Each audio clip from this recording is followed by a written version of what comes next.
Good afternoon and welcome to my lecture on quantum non-locality for Philosophy 4400. Now before I get to explaining non-locality, I have to explain a famous argument due to Einstein, Podolsky, and Rosen. This is an argument that they devised to try to show that quantum mechanics is incomplete.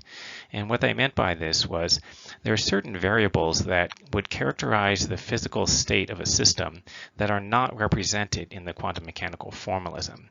That is, the mathematical objects that we use to represent the state of a system would not tell you the values of these variables, but they would be real aspects of reality.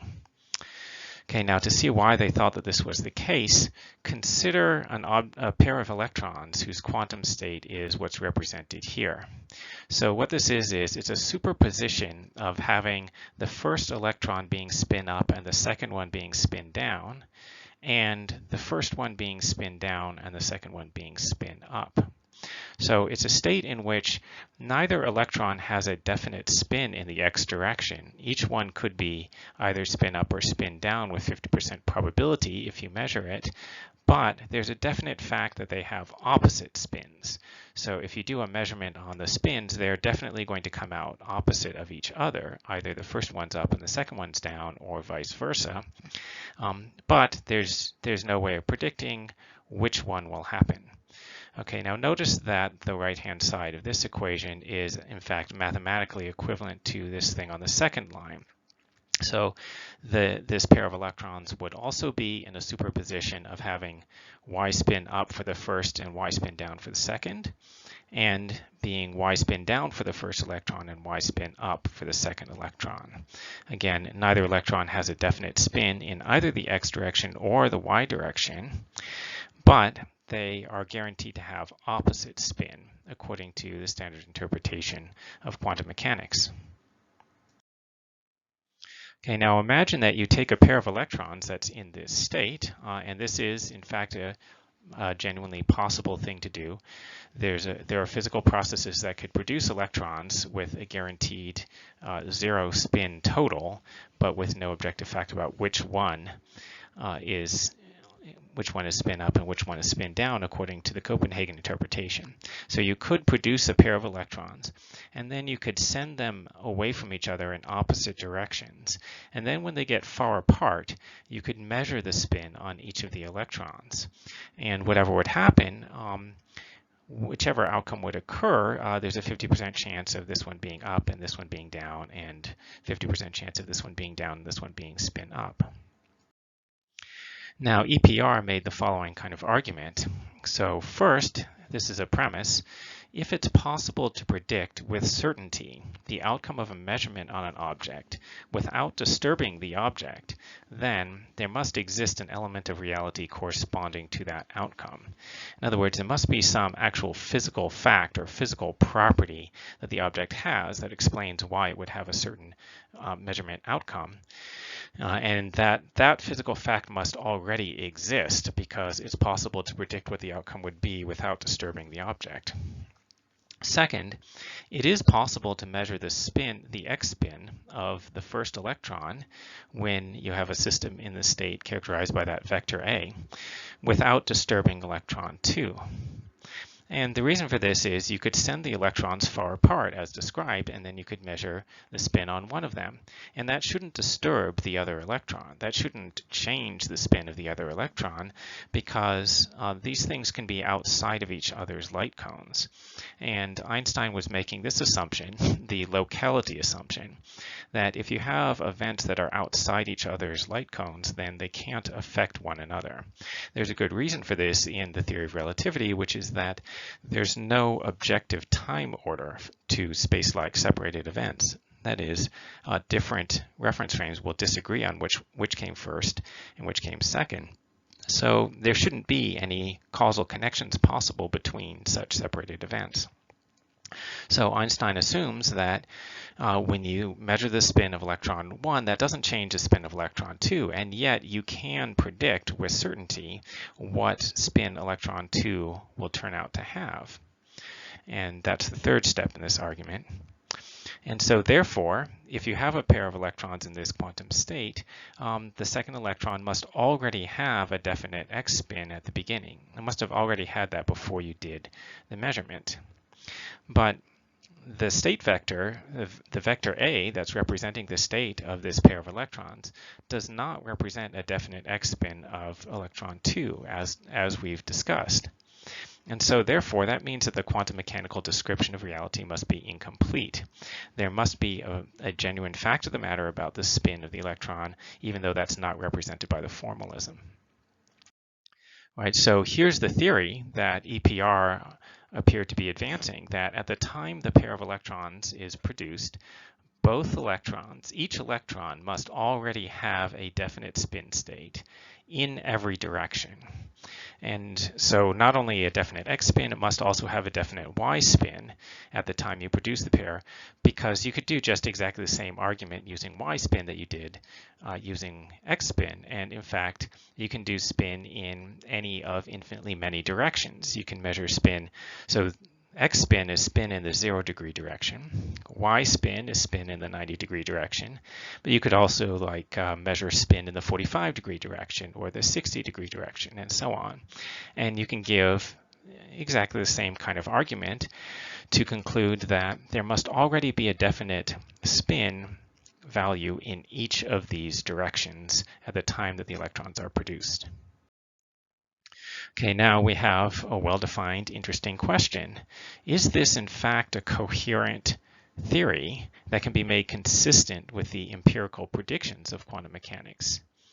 Now, this question is obvious. It's easy for the original case described, where you just have a single pair of electrons and you measure spin in the same direction for both electrons.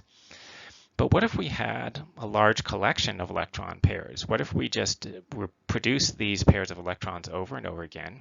And what if we measured spin in different directions each time? You send out a pair of electrons and you could measure the spin in one direction for the first electron, and then maybe you could measure the spin in a slightly different direction for the other electron, and then you could sort of randomly vary the spin measurements you were doing. And then there's an interesting question as to whether you can actually reproduce the statistical predictions of quantum mechanics by supposing that each time the pair of electrons, both of them have a definite spin in every direction. Okay, and so that is what the physicist John S. Bell decided to answer. He discovered a very important result known as Bell's theorem, which is one of the most interesting and philosophically important results in quantum theory. So I'm going to try to explain Bell's theorem here. So here's the scenario. Suppose that you have a mechanism that's producing these pairs of electrons that are in this entangled state, right? Where each pair of electrons, the two electrons are guaranteed to have opposite spin, but according to the standard theory, there's no fact about what their spin is. And suppose that you have detectors that are separated from each other. Each time you produce one of these pairs of electrons, you send them in opposite directions, and then you measure the spin in one of three directions. So for each electron, you either measure its spin in the 0 degree direction, that is, its x spin, or you can measure its spin in the 60 degree direction, or you could measure its spin in the 120 degree direction. So altogether, there would be 9 possible combinations of measurements, right? You could do 0 degree on the first particle and 0 degree on the second particle, or 0 degrees on the first particle and 60 degrees on the second particle, and so on. So if you list them out, there's 9 possibilities. Now, what does quantum mechanics predict about the probability of agreement between the two measurements? And by agreement, I mean both of the electrons come out spin up, or they both come out spin down. What should we expect about how likely that is? Okay, now we know the answer if you measure the spin in the same directions. If you measure spin in the same direction for the two electrons, then they're guaranteed to disagree. But what if you measure the x spin on the first electron, and let's say you measure the spin in the 60 degree direction on the second electron? So it's not the same spin property that you're measuring, but there's going to be a correlation between the two. Quantum mechanics predicts that, of course, the probability of the first measurement coming out spin up is 1/2, and also the probability of it coming out spin down is 1/2. Okay, but what about the second measurement? Now, what I've drawn here in the diagram shows you this is the spin vector space. And by the way, don't confuse this with physical space, right? These are not arrows in physical space. These are possible state vectors in the spin space, which is a mathematical vector space. So this is the vector representing an electron that is definitely spin up in the x direction, right? It has the 1, 0 vector. This is the vector that would represent an electron having definite spin up in the 60-degree direction. Okay, and the vector for it would be square root of 3/2, 1/2. And then this is the vector for an electron that would have a definite spin up in the 120-degree direction. The corresponding vector is 1/2 and square root of 3/2. By the way, you might remember from the previous lecture that y spin up would be a vector here. It would be sticking out, would be 1/√2, 1/√2. So the 60-degree and 120-degree directions are equal distances away from the y spin, which makes sense because the y spin is spin in the 90-degree direction, which is halfway between 120 and 60. Okay, so this is the state vector for an electron that would be spin up in the 60-degree direction. I hope you just trust me that that's the correct state vector for that. Now, in the quantum mechanical algorithm, as described in previous lectures, the way that you calculate the probability of different results of this spin measurement is like this. You take the inner product of the vector representing spin up in the 60-degree direction and x spin up. Why are we doing this? Because we imagine that, so we measured the x spin of the first electron, and we imagine that, let's say, the first electron comes out spin down in the x direction. And as we've described, that guarantees that the other electron has to have the opposite x spin. So the other electron now becomes x spin up, according to quantum mechanics. And now you're measuring the 60-degree spin up property on an electron that's x spin up. And the probability of finding it to be spin up in the 60-degree direction is given by this inner product of the 60-degree up vector with its current state vector, which is x spin up, squared. Okay, so that's √3/2, 1/2 times, taking the dot product of this with the 1, 0 vector, and then you square that. So √3/2 times 1 plus 1/2 times 0 is here. That comes out to √3/2, and then when you square it, you get 3/4. So that means that there's a 3/4 probability of finding it to be spin up in the 60-degree direction. Okay, the probability of finding it to be spin down is therefore 1/4 because, spin up and spin down are the only two possible measurement outcomes. So it's 1 minus 3/4 is 1/4. Okay, now another way of describing this is that in this situation, the probability of agreement between the two measurement outcomes is 1/4. The probability of disagreement is 3/4. Again, what I mean by agreement is they either both come out spin up or they both come out spin down in whatever direction you measured them. Okay, so now you can do the same kind of calculation for all of the possible combinations of spin measurements that can be done on the two electrons. And in this table, I've listed all the possible combinations. You can measure 0-degree spin and 0-degree, or 0-degree spin and 60-degree spin, etc. Right? For all of these, all the way down to measuring 120-degree spin for both of them. Now, if you measure the same spin property on the two electrons, there's a 100% probability of their disagreeing. So that's shown in this line and this line there. If you measure spin properties that differ by 60 degrees, like here, there's a 3/4 probability of disagreement. If you measure spin properties that differ by 120 degrees, then there's a 1/4 probability of disagreement, as shown here and here. Okay, and these other lines are 3/4. Okay, and if you just did the calculations using the state vectors previously described, you're going to get these results. So these are the predictions of quantum mechanics. If we do the experiment a large number of times, then when we measure, these combinations of spin properties, we should get the expected results, these proportions of the time. We should get this proportion of disagreement for these combinations of spin measurements. So there's an interesting, well-defined question. Is it in fact mathematically possible to achieve those statistical results by assigning a definite value to the spin of each particle in each direction at the beginning of the experiment?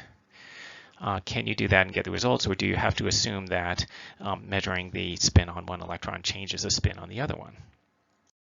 Okay, and the reason for this is profiles A1 and A2 are the same as far as agreement or disagreement of spin measurements goes, right? So in the A1 profile, if you measure the spin on the two electrons, they disagree no matter which spin properties you measure. Okay, and that's also true in profile A2. And for the purposes of Bell's theorem, all we care about is the probability of agreement or disagreement between the two measurement results, all right? So in profile B1 and B2, you're going to have agreement and disagreement in the same cases. Like if you measure 0 and 60, you get disagreement, and 0 and 60 here, you get disagreement, okay? So that's why I'm grouping these two together and then grouping these two together and so on. Okay, now just some terminology. So let's define 4 variables. We define the variable A to be the frequency with which either profile A1 or profile A2 occurs.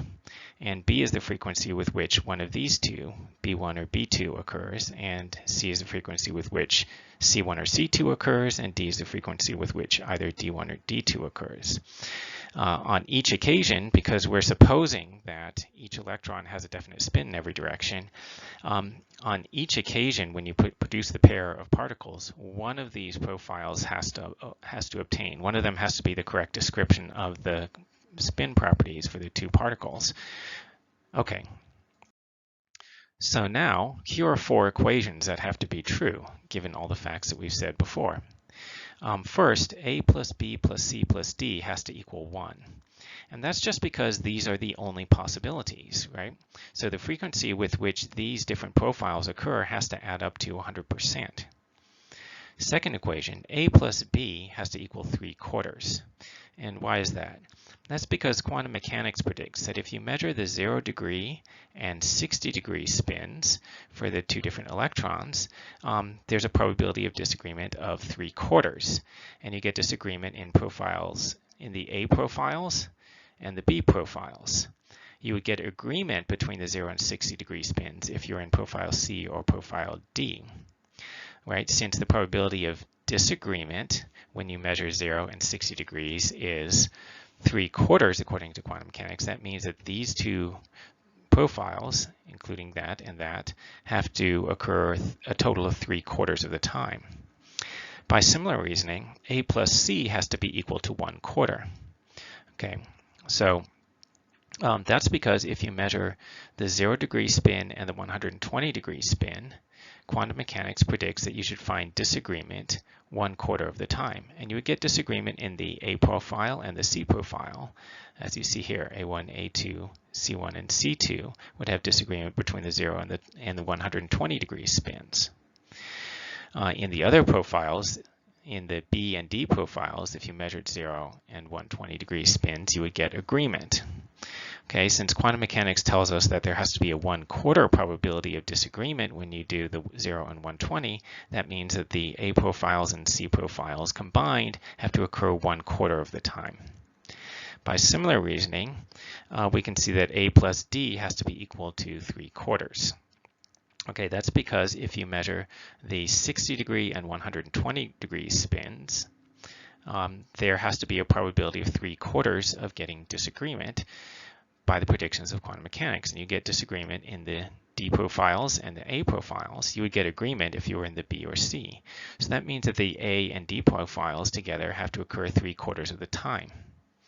Now, what you notice is we've just got 4 equations with 4 variables, and that's enough information to solve these equations and figure out how often each of these profiles should occur, the A, B, C, and D groups of profiles. Now, I'm going to just assume that you can solve a system of 4 equations with 4 variables. I'm not going to go through the solution. I'm just going to tell you the answer. This is the solution if you work it out. So A is 3/8, B is 3/8, C is -1/8, and D is 3/8. And that's just like the mathematical result, but physically that makes no sense. Because what this means physically is you have to choose the C profiles -1/8 of the time. Well, that's impossible. So that means that there's no way of doing it. There's no way of assigning spin properties to the particles at the beginning of the experiment and getting the same statistical predictions that you get from quantum mechanics. Now, as a matter of fact, the statistical predictions of quantum mechanics have been verified. This is by a famous experiment due to the experimental physicist Elaine Aspect. And Aspect did a slightly different version. He did the experiment with polarization of photons because it's easier to set up the experiment that way. But you get a similar theorem and you get a similar kind of impossibility. So we verified that the seemingly impossible results in fact occur. So what are we supposed to conclude from this? So first of all, this shows that EPR's theory is wrong. You can't just assign the values of spin in each direction to the 2 particles at the beginning of the experiment. That can't be how it works because that doesn't reproduce the statistical predictions of quantum mechanics, which are now known to be correct. Okay, and now the problem was not simply that EPR proposed hidden variables. Actually, the problem is locality. What you have to do is you have to assume that the measurement of one electron affects what the measurement outcome will be for the other electron. And of course, if you have that happening, then of course you can reproduce these statistical predictions of quantum mechanics. This is known as superluminal causation. That is, you have influences that are, so to speak, faster than light. That is, an event at one place can affect another event that is outside of its own light cone. Notice that this conclusion of non-locality is independent of your interpretation of quantum mechanics. It's the experimental results that are incompatible with locality. That's what Bell's theorem shows. It shows that there's just no way of reproducing the experimental predictions by assuming locality, right? Where locality is the assumption that nothing can affect anything outside of its own light cone. Notice also, by the way, that the Copenhagen interpretation does not avoid the non-locality. EPR already showed that the Copenhagen interpretation is non-local. That is, in the Copenhagen interpretation, if you measure one electron, that immediately causes a collapse of the wave function. And it collapses the wave function for the pair of electrons, which means it changes the state of the other electron, right? In the Copenhagen interpretation, you measure electron 1. If it comes out x spin up, then the other electron immediately changes to being x spin down. And according to the Copenhagen interpretation, it initially had no definite x spin, so the measurement changes its state. So that's clearly a case of non-locality. What Bell's theorem showed was simply that you can't avoid the non-locality even if you want to introduce hidden variables. It doesn't work. Okay, now you might think, well, what's the big deal about this? One thing is many people just find it very weird because in principle, you could send these electrons arbitrarily far apart. Like in theory, you could produce this pair of electrons and then they could be flying apart from each other for 1,000,000 years if nothing gets in their way. And they could wind up 1,000,000 light years away, and then you could measure one electron and it instantaneously changes the state of the other electron, right? To have the opposite spin state of itself. Okay, so many people just think that that's strange, and there's no way of blocking this influence, and it doesn't matter how far apart they are. It's just this instantaneous action at a distance. The other thing that might be problematic is this might conflict with the theory of special relativity, because according to special relativity, there can't be an objective time order for a pair of events that are outside each other's light cones. So there should be no objective fact about whether the one measurement occurred before or after the other one. And because there's no objective time order, you might think it should be that there's no causal relations. Because if there's a causal relation between two events, that should establish the time order, right? The cause has to be objectively earlier in time than the effect. You might think that. So Bell's theorem might be a reason for rejecting the theory of special relativity.